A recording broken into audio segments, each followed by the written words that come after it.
East African Community member states are in the process of putting in place the institutions required to attain a single currency for the region by 2024, as outlined in the EAC Monetary Union Protocol. To unpack this development and the expected economic impact on the region, we're joined by Dr. Jason Musyoka, Chief Executive Officer of the Frontline Group. Thank you very much, Doc, for availing yourself this morning.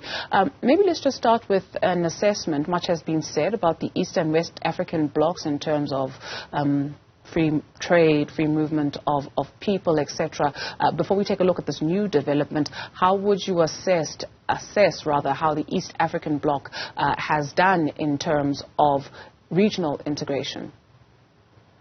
Thanks so much, Dudu. So I think one needs to look at the context of it, which is where the EAC restarted again in around 2000.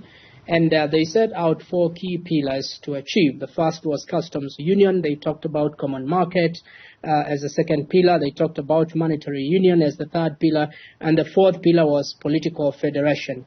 And they set out very clear targets to achieve the customs union, the common market, the monetary union, as well as the political federation. Now, in terms of the latest report, African Regional Integration Index, it suggests that EAC, East African Community, has made the most progress of all the 8 regions across the continent in terms of integration. So that really has a lot to do with progressive implementation of customs union and common market trade and so on. So those indicators, or the indicators on those 4 key pillars, suggest that there is a significant progress made.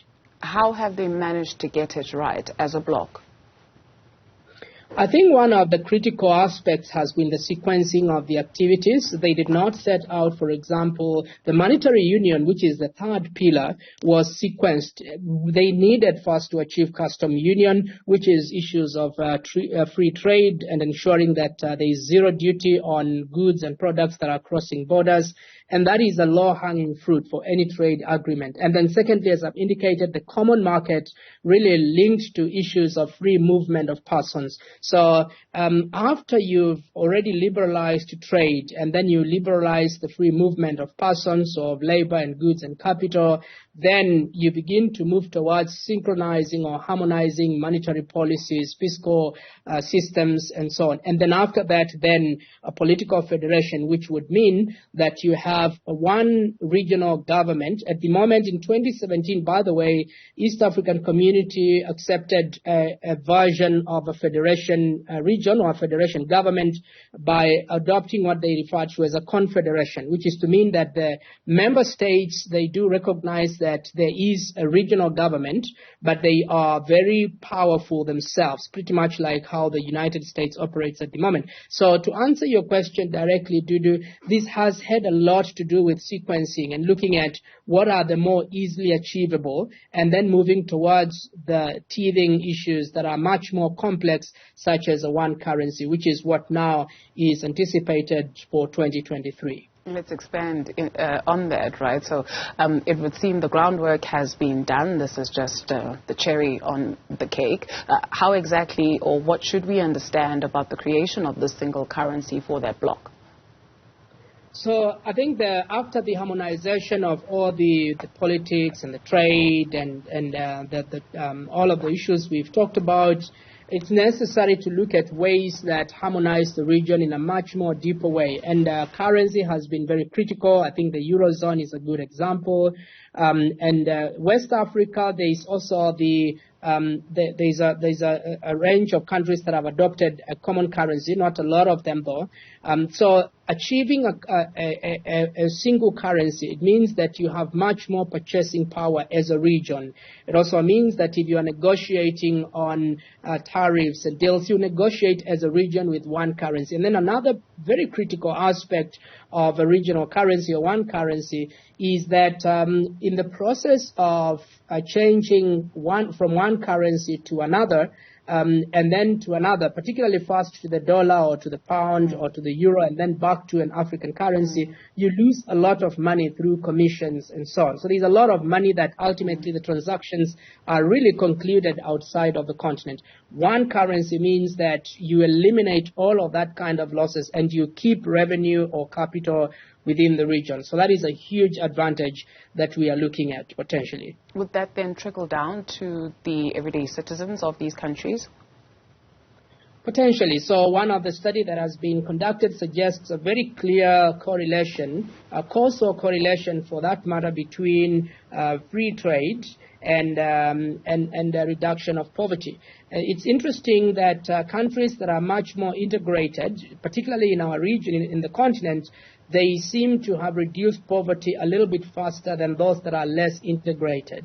And I think with that correlation, one can perhaps make the conclusion that if we achieve that kind of integration, currency integration, we're likely to see, because it facilitates trade, both formal trade and informal trade, and that creates jobs. It reduces the cost of doing business across borders for even the poor and the working class. So ultimately, you are likely to see an impact on the poverty. Perhaps trickle down, not the best term to use, but I think you're likely to see an impact on against or reduction of poverty and job creation.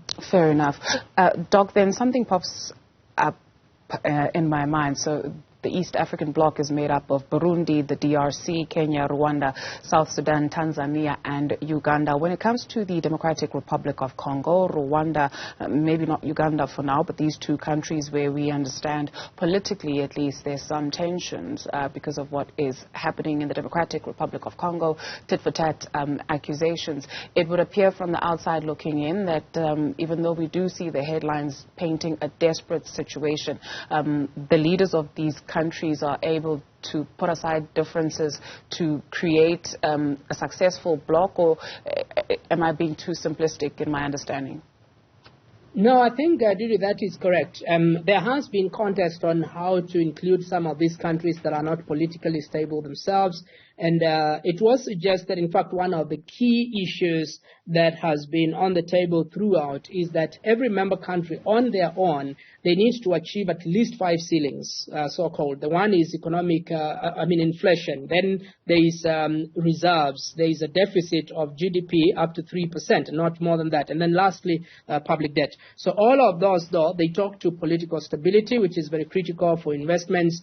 And there is, however, a peace aspect to the region to suggest that the more we integrate, the more likely you are to achieve peace. But I also have to indicate, Dudu, that keep in perspective that Rwanda and Burundi in particular, they are Swahili speaking, even though Swahili is a second language. They are French speaking, but with Swahili as a language spoken across there. So there is already a level in which integration can occur seamlessly, and perhaps to begin dealing with the political issues from a regional level. South Sudan might be an outlier, but I think it seems to gravitate a little bit more towards the region more than the Horn, and therefore, again, that is it's a positive thing. So all this to say that I think with all that is going on, peace is one of the objectives as much as we seek to achieve trade with this particular bloc. So the East African bloc could be the blueprint for the rest of the continent on how to get it right? It actually currently is the most integrated, and so there's a lot that is being written around how it's been successful, not just in the continent, but in developing countries, one of the most successful and progressive up to this point. So, yes, it could be perhaps a benchmark on how countries can move towards integration. And most importantly, perhaps for us in the continent, it could be perhaps a forerunner to the AFCFTA, how other countries need to also sequence their activities, ultimately achieving the continent-wide FCFTA.